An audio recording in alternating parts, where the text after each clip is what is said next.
సింహాసనముపై ఆసీనుడా, దేవదూతలు ఆరాధించు పరిశుద్ధుడా. యేసయ్యా నా నిలువెల్ల నిండియున్నావు, నా మనసారని సన్నిధిలో సాగిలపడి నమస్కారము చేసెదా, సాగిలపడి నమస్కారము చేసెదా. నా మనసారని సన్నిధిలో సాగిలపడి నమస్కారము చేసెదా, సాగిలపడి నమస్కారము చేసెదా. మన ప్రభువైన యేసుక్రీస్తు అతి శ్రేష్టమైన నామాన్ని బట్టి దేవుని ప్రజలను మీ అందరికీ ప్రభు పేరడ హృదయపూర్వకంగా అందరి వందనాలు. కొద్దిసేపు మనం దేవుని మాటలు విందాం. అపొస్తలుడైన పౌలు హెబ్రీ సంఘానికి రాసిన ఉత్తరములో 12వ అధ్యాయంలోని మొదటి 2 వాక్యాలు చదువుకుందాం. ఇంత గొప్ప సాక్షి సమూహము మేఘము వలె మనలను ఆవరించి ఉండగా మనము కూడా ప్రతి భారమును సులువుగా చిక్కులుబెట్టు పాపమును విడిచిపెట్టి విశ్వాసమును కర్తయు దానిని కొనసాగించువాడైన యేసు వైపు చూచుతూ మన ఎదుట ఉంచబడిన పందెములో ఓపికతో పరుగెత్తుదము. ఆత్మీయ జీవితంలో నీవు ఒక పరుగులో ఉన్నావని, నీ ఎదుట ఒక పరుగు ఉంచబడిందని, ఆ పరుగులో నీవు పరుగెత్తాలని, పరుగులో వెనక్కి తిరగకూడదని దేవుని వాక్యం బహుతేటగా హెచ్చరిక చేస్తున్న విషయాన్ని పౌలు ఆత్మ ద్వారా ఈ వాక్యాన్ని మనకు రాసి పెట్టాడు. మరి ఈ మాట విన్నాక మన ఎదుట ఉంచబడిన పరుగు పందెములో మనం సవ్యంగా పరిగెత్తుతున్నామా?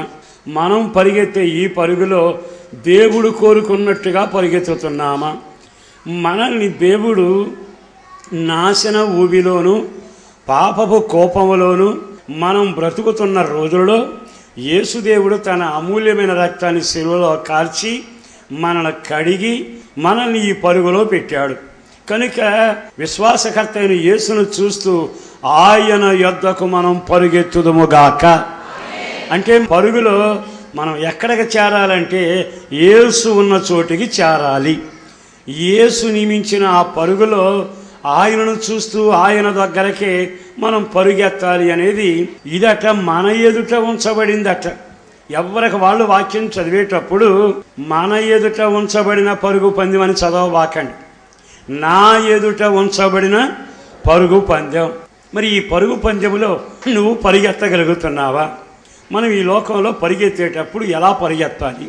అది ఫిలిప్పీ సంఘానికి పౌలు చక్కని ఉత్తరం రాసి పెట్టాడు. 2వ అధ్యాయంలోని 16వ వాక్యాన్ని మనం చదువుదాం. అట్టి జనముల మధ్య మీరు జీవవాక్యమును చేత పట్టుకొని లోకమందు జ్యోతుల వలె కనబడుచు ఉన్నారు. అందువలన నేను వ్యర్థముగా పరిగెత్తలేదని నేను పడిన కష్టం నిష్ప్రయోజనం కాలేదని క్రీస్తు దినమున నాకు అతిశయ కారణము కలుగును. ఇక్కడ ఈ పరుగు పందెం పరిగెత్తు అంటున్నాడు. ఈ పరుగు పందెం మన జీవితంలో అవసరమని చెబుతున్నాడు. మనం ఎక్కడికి పరిగెత్తాలంటే గమ్యానికి పరిగెత్తాలి. పాపా నుంచి విడుదల పొంది కడగబడి వాక్యానుసారంగా ప్రార్థనానుభవాల్లో మనం పరిగెత్తితే ఈ పరుగు అక్కడ వరకు కొనసాగాలట అని హెబ్రీ గ్రంథకర్తకు రాసి పెడితే అదే గ్రంథకర్త ఫిలిప్పీలకు ఒక మాట రాశాడు. ఏమని తెలుసా? అట్టి జనముల మధ్య నువ్వు పరిగెత్తే పరుగులో నీ చుట్టూ జనం ఉంటారట, వారి మధ్యలో నువ్వు పరిగెత్తాలట. పరిగెత్తడానికి కొంతమందిని నిర్ణయిస్తారు, వాళ్ళకి నెంబర్లు ఇస్తారు, వాళ్ళకి నియమం చెబుతారు, వాళ్ళు పరిగెత్తే దూరం చెబుతారు, పరిగెత్తవలసిన కాలం చెబుతారు. ఆ నియమం ప్రకారం పరిగెత్తుతుంటే విస్తారమైన జనం వస్తారు. ఎందుకో తెలుసా? ఎవరు బాగా పరిగెత్తుతున్నారు, ఎవరు ముందు పరిగెత్తుతారు, ఎవరు క్రమం ప్రకారం పరిగెత్తుతున్నారు అని చూచే జనం చాలామంది ఉన్నారు. అది లోకంలో పరుగు పందెం. అయితే విశ్వాస పరుగు పందెములో అట్టి జనము అనే ఒక జనాంగాన్ని దేవుడు మన ఎదురు పెడుతూ ఉన్నాడు. ఎట్టి జనాంగం అంట పై వాక్యం చదువుదాం. మీరు మూర్ఖమైన వక్ర జనము మధ్య నిరపరాధులను నిష్కళంకులను అనింద్యులనైన దేవుని కుమారులగునట్లు. ఈ పరుగును గురించిన కొంచెం వివరం తెలిస్తే మనం తప్పకుండా పరిగెత్తుతాం. ఎలా పరిగెత్తాలో అర్థం కాకపోతే అర్ధంతరంగా ఆగిపోతాం. ఈ రోజున ప్రభువును నమ్ముకున్నంత మాత్రం నువ్వు మోక్షం చేరలా. ప్రభువును నమ్ముకుని కడగబడ్డావు కనుక పరిశుద్ధపరచబడ్డావు. ఆ తర్వాత నువ్వు యేసువలే మారాలి, యేసు దగ్గరకు చేరాలి. రాత్రులేని నీ కొరకు ఆయన వేసిన పునాదుల పట్టణంలో నీవు ఆయనతో జీవించాలి. అప్పుడు నీ పరుగు ముగిసినట్టు. అప్పటి వరకు నీవు పరిగెత్తే పరుగులోనట ఈ లోకంలో ఉన్నంత కాలం జనాంగం నీ చుట్టూ ఉంటారు.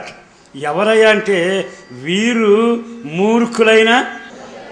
ఆ మాటల అర్థం ఏమిటంటే వాళ్ళు ఎప్పుడూ మూర్ఖపు ఆలోచనలు కలిగి ఉంటారు, మూర్ఖుల్లాగా మాట్లాడుతుంటారు. రెండవది ఏమిటంటే మనం ఏదైనా మాట్లాడితే దానికట్ట వక్రభావం సృష్టిస్తుంటారట. మనం ఏదైనా మంచి మాట్లాడేమనుకోండి, మంచిగా అర్థం చేసుకునే వాళ్ళు దానికి పెడార్థం చేస్తారు. అంటే మనం ఏం మాట్లాడినా తప్పు అనిపిస్తుంది. భోంచేశారా అని అన్నామని అనుకోండి, నీకు ఎట్ట కనపడుతున్నావు, అప్పుడే తిండిపోతులకు కనపడుతున్నాను అంటారు. పోనీ భోంచేసామని అడగలేదు అనుకో, నీ కడిపే కానీ నన్ను గురించి ఆలోచించే పని లేదా అంటారు. అంటే ఏం మాట్లాడినా తప్పుగానే ఉంటుంది. నువ్వు భక్తిపరంగా దేవుణ్ణి మనం నమ్మాలి అన్నామనుకో, భక్తుడు బయలుదేరేవలే అంటారు. ఒకవేళ మనం ఎక్కువగా ప్రార్థనలో ఉండాలని ప్రార్థన గురించి బోధించామనుకో, ఇలాంటి ప్రార్థనా పరులు చాలామంది చూసేవలే అంటారు. అంటే నీతిని గురించి చెప్పినా, సత్యాన్ని గురించి చెప్పినా, మంచిని గురించి చెప్పినా అంత వక్రతనం. మీరు ఈ పరుగు పరిగెత్తేటప్పుడు ఈ జనం కనబడ్డారు అనగానే మీరేమవ్వాలో తెలుసా? ఓహో, నేను పరుగు పందెంలో ఉన్నాను గనక వీళ్ళంతా నాకు ఎదురవుతారు అని నీ పరుగు సవ్యమైందేనని నీకొక ధైర్యం కలుగునగాక. నీవు పరిగెత్తే పరుగులో నీకు జనం ఎదురవుతారు. భర్త కావచ్చు, భార్య కావచ్చు, కన్న కూతురు కావచ్చు, కొడుకులు కావచ్చు, ఎవరైనా సరే నీ స్నేహితులైనా వాళ్ళ మధ్యలో నీతిగా పరిగెత్తుతుంటే ఆ పరిగెత్తినప్పుడల్లా ఈ వక్ర భాష సృష్టించేవాళ్ళు, మాటకు అపార్థం కలిగించేవాళ్ళు, నిన్ను నిందించేవాళ్ళు, దూషించేవాళ్ళు, నీ తప్పులను వేళ మీద లెక్క పెట్టగలిగిన వాళ్ళు చాలామంది కనపడుతుంటారు. కానీ నీవు గమనించాల్సింది ఏమిటంటే వీళ్ళ మధ్యలో నీవు పరిగెత్తుతున్నావు గనక నీ పరుగు ఆగకుండా సాగిపోయేట్టుగా వీళ్ళని గుర్తుపట్టినప్పుడల్లా ఒక ధైర్యంతో వీరి మధ్యలో నన్ను పరిగెత్తమన్నాడు గనక వీరి మధ్యలోనే పరిగెత్తాలి. ఆ రోజున నోవాహు ఓడ కట్టేటప్పుడు కూలిపుచ్చుకున్నారు, కూలివాళ్ళగా వచ్చారు. చేసే పనిలోనూ ప్రతిదీ చేసి డబ్బు తీసుకున్నారు. కానీ లోపలికి రండయ్య అంటే అంత పరిహాసం చేశారు. కట్టేళ్లే మహా ఓడ, ఇందులోకి వెళ్ళాలంట, దేశానికి వర్షం వస్తుందట, మునుగుతారట, తేలతారట. అంటే వాళ్ళు పరిహాసకు గుంపులో కనబడుతున్నారు. బాగా ఆలకించండి. నేను మీకు తమ్ముణ్ణి, అయ్యా జొన్నలు తెచ్చాను, పేలాలు తెచ్చాను, రొట్టెలు తెచ్చాను, దున్ను గెడ్డలు తెచ్చాను, తండ్రి నన్ను పంపించాడయ్యా అని ఆ అన్నదమ్ములకు చెబుతుంటే యోసేపు ఏం పరిహాసం చేశారు. పరిహాసం చేయడానికంటే అంగిని పీకారా, నీళ్లు లేని గోతులో వేశారా, విరవలాడు ఏడుస్తూ ఉంటే చప్పట్లు కొట్టారా, అతని ముందే అతని చొక్కాను తీసి గొర్రెపిల్ల రక్తంలో ముంచారా? ఇదంతా ఆ పరుగులో అతనికి ఎదురవుతున్నాయి. ఈ రోజున మనమొక్కడమే భక్తులం కాదు, ఈ పరుగులో పరిగెత్తిన వాళ్ళంతా ఈ వక్ర జనంతో ఇబ్బంది పడ్డారు. నోవహు కాలంలో అదే వచ్చింది, యోసేపు జీవితంలో అవే వచ్చాయి. చివరికి తన భక్తిలో పరిగెత్తుతున్న భక్తి అని ముసుగు వేసుకున్న ముగ్గురు స్నేహితులు ఏవుకి ఎదురుగా నిలబడలా. వాళ్ళు అడిగిన మాటలల్లా ఎంత దారుణంగా ఉంటాయి. నీవు ఎంత భక్తులవైతే ఈ రోగం నీకు రాకూడదు అని ముగ్గురు స్నేహితులు భక్తి అని ముసుగులో వేసుకుని ఎంత చిత్రహింస పెట్టారు. అయినా వాళ్ళంతా వచ్చినప్పుడు ఏవన్న మాటలు ఎంతో గంభీరంగా ఉంటాయి. ఇదిగో నేను మీకు సంజాయిషి చెప్పలేను, నేను మీ ముందు యథార్థవంతులుగా నిరూపించుకోలేను. నేను నడిచిన అడుగులే నా దేవుని దగ్గర నేను నిలబడితే నిశ్చయముగా నా అడుగులు నా నిజాయితీకి సాక్ష్యం చెబుతాయి. నా శరీరం ఊడిపోయినా, ఎముక మిగిలిపోయినా ఒక్క రోజున నా కనులతో నా విమోచకుని చూస్తాను. ఈ మార్గంలో జరిగినవన్నీ యెహోవా ఇచ్చెను, యెహోవా తీసుకును అని ఆ జనం మధ్య అతను నడిచిన నడత మర్చిపోలేంగా. ప్రియ దేవుని బిడ్డలారా, నేను కూడా ఒక బైబిల్ ఉంది, ప్రార్థన చేసుకుంటున్నాను, నాకు మార్గం ఉందని అనుకోవడం కాక ఒక పరుగు పందెంలో ఉన్న విశ్వాసిగా నీ యాత్ర కొనసాగడం చాలా అవశ్యం. ఆ పరుగు పందెంలో నోవహు కాలం నాటి జనం లేవవచ్చు, యోసేపు అన్నదమ్ముల లాంటి అంతు చూసే జనాంగం లేవవచ్చు, నీ భక్తిని విమర్శించే వ్యక్తులు లేవచ్చు. మూర్ఖ జనం ఎట్లాంటి వారైనా ఎప్పుడైనా ఎక్కడైనా నీ పక్కన నడుస్తుంటే వారి మధ్యలో నీవు మండుతున్న కాగడాలాగా పరిగెత్తుదువుగాక. ఆ వాక్యాన్ని పూర్తి చేయండి. ఫిలిప్పీ వాక్యాన్ని. నిరపరాధులను, మీరు నిరపరాధులను, నిష్కళంకులను, అనింద్యులనయ్యుండి దేవుని కుమారులగునట్లు సణుగులను సంశయములు మాని. నీవు పరిగెత్తే పరుగు వలన నీకు ఒక క్రొత్త రూపం వస్తుంది. అదేమిటంటే నిశ్చయముగా సణుగులను సంశయములను ఏ విధమైన లోపం లేకుండా నీవు పరిగెత్తడం వలన నీవు దేవుని కుమారుడిగా పరిపూర్ణత చెందువుదుగాక. అంటే దేవుని కుమారుని సారూప్యం రావాలి. పరిపూర్ణమైన పురుషత్వమును, దేవుని కుమారుని యొక్క సంపూర్ణత ఈ పరుగులో నీకు దక్కునుగాక. మన వ్యక్తిగత జీవిత అనుభవాల్లో గమనించాల్సింది ఏమిటంటే, ఈ పరుగు పందెంలో పరిగెత్తేటప్పుడు నేను నమ్మకంగా పరిగెత్తా, భక్తిగా పరిగెత్తా అనే దానికంటే ఈ వక్ర జనం మధ్యలో పరిగెత్తేటప్పుడు నిందపడకుండా, మచ్చబడకుండా, నీ మీద బురద జల్లబడకుండా నీ ఆత్మీయ యాత్రలో సాగించేటప్పుడు నీకు ఒక ఆలోచన ఉండాలి. ఈ పరుగు పూర్తి అయ్యేటప్పటికీ నేను దేవుని కుమారుడిగా మారాలి, సంపూర్ణమైన స్థితికి రావాలి. ఈ రోజున నా యేసును బట్టి ప్రతిపలాడుతూ ఈ పరుగులో నీ జీవితంలో వక్ర జన్మల మధ్య నిరపరాధిగాను, నిర్దోషివిగాను, కళంకము లేని వ్యక్తిగాను నీ జీవిత అనుభవాలు ఈ ముడతలేని వ్యక్తిలాగా సాగుతూ చివరికట సంశయాలను, సణుగును రెండు మాని నువ్వేమవ్వాలంటే ఆయన వలె దేవుని కుమారుని సంపూర్ణత నీలో నెరవేర్చబడి సిద్ధించునుగాక. ఇప్పటికే నీ జీవితంలో 20 ఏళ్ళు పరిగెత్తావా? మంచిది. ఆ పరుగులో నీవు యేసు వలె సంపూర్ణమైన సిద్ధి పొందేట్టుగా దేవుని కుమారుడైన ఒక రూపానికి నీ పరుగు నిన్ను సిద్ధపరచునుగాక. నా యేసును బట్టి చెబుతున్నాను, నువ్వు నిజంగా దేవుని కుమారుని సారూప్యంలోకి ఎదిగి ఉంటే నీ పరిస్థితులకు తగ్గట్టుగా నీవు మారుదువుగాక. ఒక అవగాహన నీ కలుగునుగాక, ఒక నిబ్బరమైన మనసు కలుగునుగాక. ఒకప్పుడు నీకు తెలియదు కనుక నువ్వు ఇష్టానుసారంగా వాడావు. ఇప్పుడు ఆత్మలో ఈ పరుగులో దేవుని కుమారుని యొక్క సంపూర్ణ సారూప్యత నీకు కలుగునుగాక. నీ ఆత్మీయ జీవితంలో ఆటుపోటు, కష్ట నష్టాలు, ఇరుకులు, ఇబ్బందులు ఎన్ని ఎదిరినా ఈ పరుగు పందెములో నా దేవునిలాగా నేను మార్పు చెందుతున్నాను కనుక సణుగులు కానీ సంశయాలు కానీ నాలో నీకు రానివ్వకుండా నిందారహితంగా కాపాడబడుతూ ఈ పక్కనున్న వక్రజనం ప్రతిరోజు నన్ను విమర్శిస్తున్న భక్తురాలు బయలుదేరింది, ప్రార్థనలు చేస్తుంది, బైబిల్ మొదలుపెట్టింది అని ఎంతమంది ఏ రకంగా మాట్లాడినా నువ్వు ఎదిగిన వ్యక్తివని గమనించి అనేకమైన ఆత్మల కొరకు నువ్వు ఎలా ఉండాలో తెలుసా? దేవుని కుమారుడు అనిపించుకునేటట్టుగా వారి మధ్యలో ఏ జ్యోతిలాగా ఉండాలట? ఆ వాక్యం చదవండి. ఫిలిప్పీ పత్రికలోని వాక్యం. అట్టి జనమ మధ్య మీరు జీవవాక్యమును చేత పట్టుకుని లోకమందు జ్యోతి వలె నీ ఉందువగాక. ఈ వక్రజనానికి నీ నుండే వెలుగు కలుగునగాక. నిన్ను నిందించిన, హింసించిన, అపార్థం చేసిన, పరిహాసం చేసిన ఒక దినాన దేవుని వెలుగు నీలోని చూచి వాళ్ళు సిగ్గుపడుదురుగాక. అందుకని నీవు జ్యోతిలాగా మండాలట.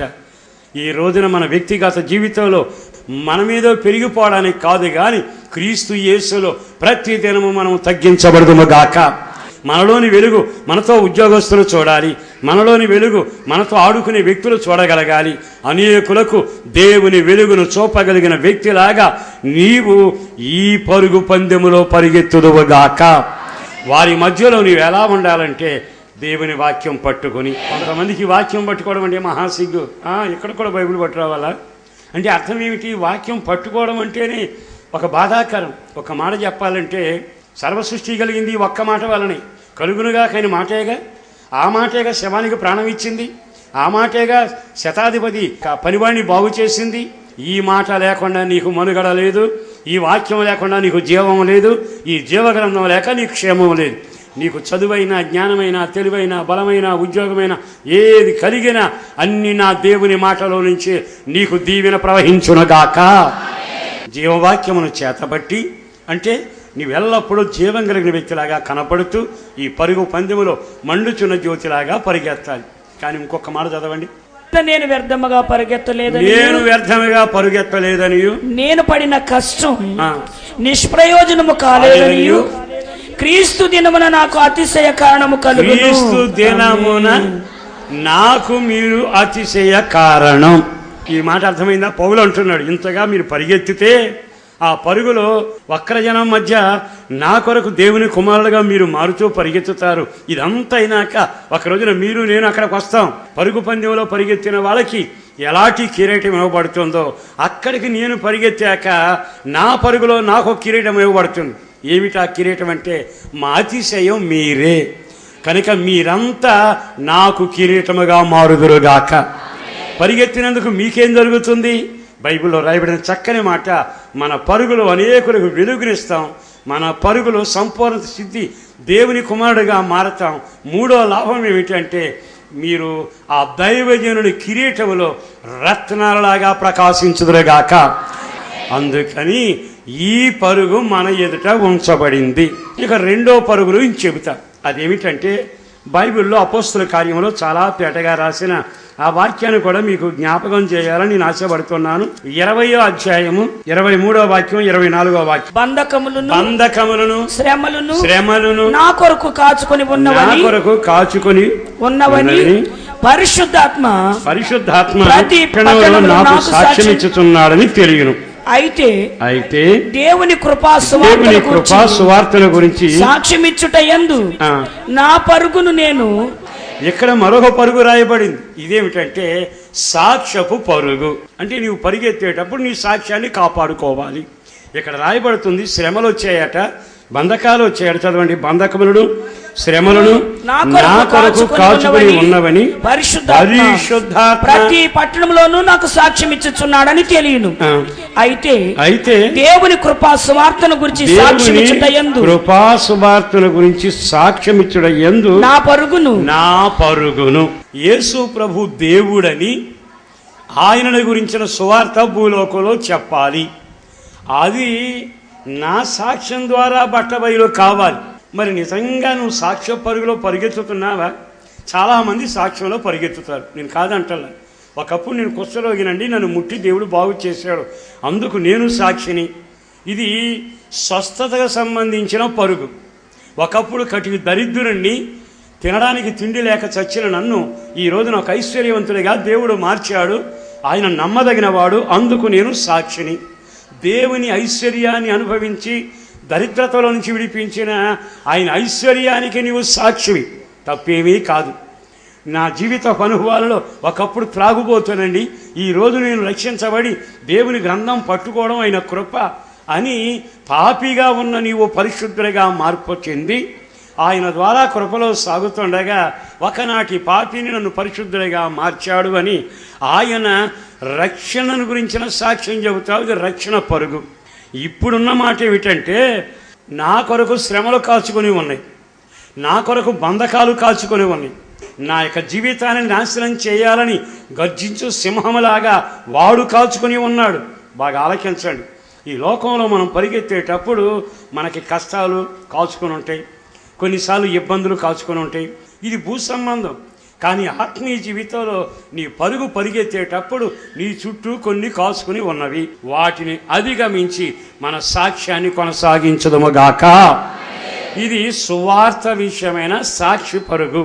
అంటే మన ఆత్మీయ జీవితంలో కొంతమందికి ఏ కష్టాలు ఉండవు, కానీ సువార్త ప్రకటించిన, సువార్త చెప్పించాలనుకున్న అనేక శ్రమలు వస్తూనే ఉంటాయి. నేను ఈ పని చేయడం వల్ల ఇట్లా అయిపోయానండి. కానే కాదు, కాచుకున్నవి ఎప్పుడు వస్తుంటాయి కనుక నువ్వు పాపుల రక్షణ కొరకు సువార్త, దేవుడు నన్ను బాగు చేశాడు, నన్ను రక్షించాడు, నన్ను స్వస్థపరిచాడు అని ఈ సాక్షి జీవితాన్ని ఆఖరి వరకు కొనసాగించేటప్పుడు సువార్తలో నీ పరిచర్య కొనసాగాలి. అలా వెళుతున్నప్పుడు ఎన్ని శ్రమలు వచ్చినా నువ్వు చేయగలిగింది. అపోస్తలుడైన పౌలు అంటాడు, ఆ పరుగును నేను సంతోషంతో ముగించబోతున్నాను. ఆమేన్. తర్వాత వాక్యం చదవండి. నేను ప్రభు అయిన యేసు వలన పొందిన పరిచర్యను తుదముట్టించవలనని నా ప్రాణము నాకెంత మాత్రము నాకు పెద్ద ఇష్టమైందని కానీ దానిని ప్రాణాన్ని గురించి నేను ఆలోచించడం లేదు. కానీ ఈ గ్రామానికి సువార్త ఎందుకు చెప్పలేకపోయాను, ఈ పట్టణంలో సువార్త ఎందుకు వినిపించలేకపోయాను? నా బంధువుల మధ్యలో ఈ సువార్త ఎందుకు చెప్పలేకపోయాను? ఆయన సువార్త ద్వారా నేను వెలిగించబడ్డానని సాక్ష్యం ఎందుకు చెప్పలేకపోతున్నాను? నా ప్రభువుని బట్టి బ్రతిమలాడుతున్నాను. మీ బంధువులకు, మీ స్నేహితులకు, మీ పరిచయస్తులకు, మీ గ్రామస్తులకు, మీ తోటి వ్యాపారులకు, ఎవరైనా సరే వారికి యేసుక్రీస్తు సువార్తకు నీవే సాక్షివై ఉందువుగాక. నువ్వు ఎప్పుడైతే ఆ పని ప్రారంభిస్తావో అది మామూలు విషయం కాదట. ఒక రోజున ఆ పరుగును తుదముట్టించి వెళ్ళాక అక్కడ ప్రశంస, బహుమానాలు అనే కార్యక్రమం ఉంటుంది. కనుక ఈ రోజున నువ్వు కొంతమంది ఉద్యోగస్తుల మధ్య ఉద్యోగం చేస్తున్నావు అనుకో, వాళ్ళ మధ్యలో నేను క్రైస్తవునేనండి అని అనడం కాక నిన్ను రక్షించిన సువార్తకు అక్కడ నువ్వు సాక్షివై ఉందువుగాక. బంధువులైనా, స్నేహితులైనా, వ్యాపారమైనా, చదువులైనా, కాలేజీ అయినా, లేకపోతే వ్యవసాయ రంగమైనా, కూలి పని చేసుకున్న ఎక్కడ ఉన్నా ఇదిగో ఈ సువార్తకు నేను సాక్షిని, ఈ పరుగును నేను కొనసాగిస్తాను. మరి ఆ సువార్త భారం ఉంటే నశించిపోయే గ్రామాల్లో వాక్యం చెప్పాలని ఆశ నీకు కలగట్లేదా? సువార్తకు సాక్షిగా నిలబడే ఒక తరాన్ని ప్రభువు లేపుతా ఉన్నాడు. ఇంత మేలు పొందేమై ఆ సువార్త మనల్ని వెలిగించింది, ఆ సువార్త మనల్ని కాపాడింది, ఆ సువార్త పాపానికి తప్పించింది, ఆ సువార్త మనల్ని సజీవులుగా మార్చింది, ఆ సువార్త పరలోకాన్ని హక్కుదారులుగా చేసింది. ఆ సువార్తకు నీవు సాక్షిగా పరిగెత్తలేవా?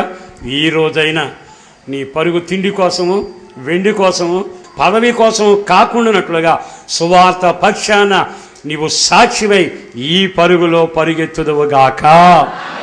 మరొక పరుగును గురించి మీకు చెప్పాలి. సంఖ్యాకాండంలో ఓ చక్కని సన్నివేశం బైబిల్లో రాయబడింది. దేవుని కోపం మండింది. ఆ కోపం పరలోకానికి నుంచి దిగి వచ్చి పాలెం మీద పడితే జనం ఈ చివరి నుంచి ఆ చివరి వరకు చనిపోతా ఉన్నారు. దేవుని యొక్క ఆ కోపాన్ని చూసిన మోషే అన్నను పిలిచాడు. అన్నా, వేగంగా పరిగెత్తు, ఇదిగో దేశం మీదకి భయంకరమైన శాపం వచ్చింది, దేశం మీద మరణం ఊరేగుతుంది, కుటుంబాల మీద మరణం ఊరేగుతుంది, ఎటు చూసినా మరణం స్వైర విహారం చేస్తూ ఉంది. అన్నా, వేగంగా పరిగెత్తుకొని వెళ్ళు, దోపార్తిని తీసుకో, నిప్పులు వేసుకో, అందులో సాంబ్రాణివే, దట్టంగా పొగ వచ్చేట్టుగా పరిగెత్తుకుంటూ వెళ్ళి అదిగో పరిగెత్తుకుంటా ప్రవహిస్తుందే, ఆ చావు కంటే వేగంగా పరిగెత్తు అని చెబితే పరిగెత్తుతున్నాడు. ఎక్కడ దాకా పరిగెత్తాడు? చదవండి ఆ వాక్యం తీసిన వాళ్ళు. సంఖ్యాకాండం 16వ అధ్యాయంలోని 46వ వాక్యం చదువుతున్నారు.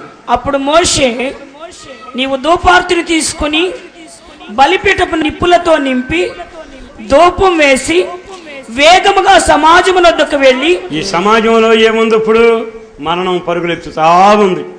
నీవు ఈ మరణం కంటే వేగంగా పరిగెత్తాలి. ఒక పరుగులో నీకు గురి ఉండాలి. ఏమిటది? నా ప్రజలను తాకుతున్న ఈ మరణం కంటే నేను వేగంగా పరిగెత్తాలి. మరణం కిటికీలు ఎక్కుతుందట, మరణం గుమ్మాను తాకుతుందట, బజార్లో పరిగెత్తుతుందట, గుర్రం మీద వల వేసుకుని ఊరేగుతుందట. మరి ఇలాంటి మరణం సంక్రమిస్తున్న ఈ దినాలలో నువ్వు ఎంత మౌనంగా ఉన్నావు? ఈ రోజున మరణం కంటే వేగంగా పరిగెత్తుదువుగాక.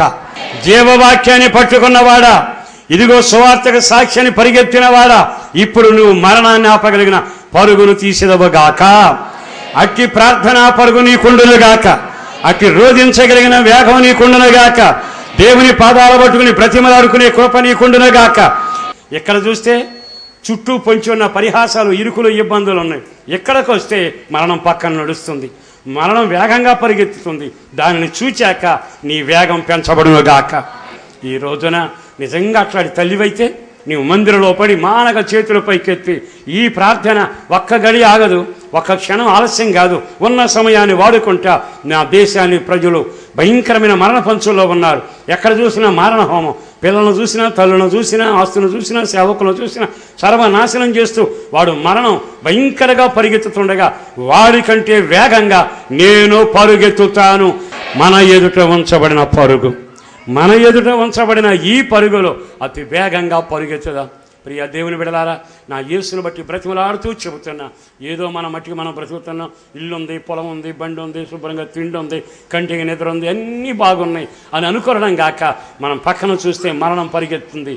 మన పిల్లల మీద, పెద్దల మీద, గ్రామం మీద, పట్టణాల మీద, దేశం మీద, నీతిమంతుల మీద, దేవాలయాల మీద, ఎక్కడ చూస్తే అక్కడ స్వైర విహారం చేస్తుండగా ఆ తెగులను ఆపగలిగిన వాడు నీవే.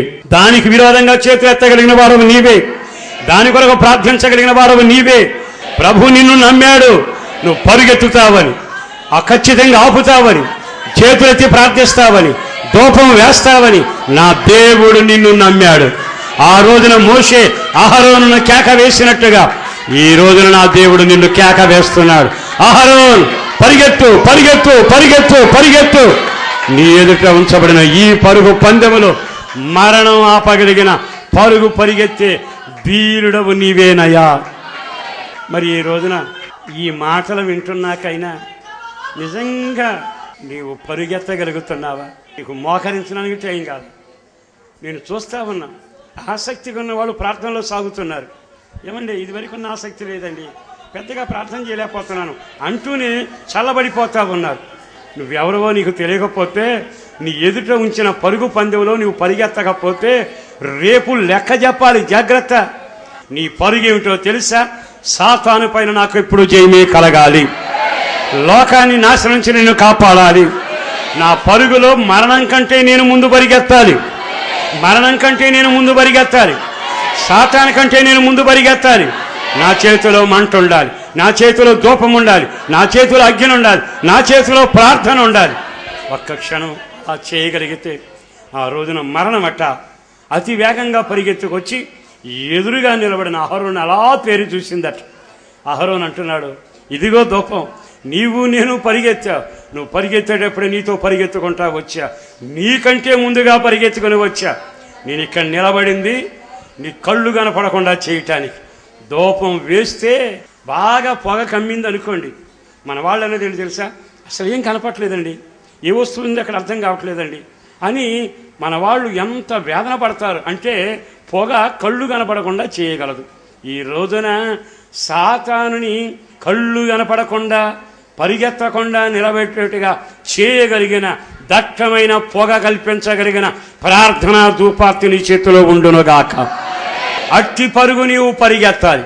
మన ఎదుట ఉంచబడిన ఈ పరుగు పందెములో నిజంగా పరుగులను చదువుతూ ఉంటే ఎంత ఆశీర్వాదకరమండి. ఈ రోజైనా ఇన్ని సంవత్సరాలు పరిగెత్తాం. 2014లో ప్రభు ఎందుకో నీ పరుగుల గురించి హెచ్చరిక చేస్తుండగా దేవుని కుమారుడిగా మారే పరిగెత్తుతున్నావా? పరుగులో దేవుని సువార్తను గురించిన సాక్ష్య పరుగు పరిగెత్తుతున్నావా? నీ జీవితంలో సాతాను కార్యాలు లయపరిచే పరుగు పరిగెత్తుతున్నావా? ఈ రోజైనా తీర్మానం చేయి. ఈ రోజైనా ప్రభుకు అప్పగించు. కేవలం మనుషుల కోసం ప్రార్థన కాదని ఒక పరుగులో ప్రార్థనా వీరుడిగా, జ్యోతిలాగా, అనేకులకు దేవుని కుమారుడిగా కనబట్టే పరుగు నీ జీవితంలో నెరవేర్చబడినట్లు తరల వంచండి. ఒక చిన్న ప్రార్థన చేసుకుందాం.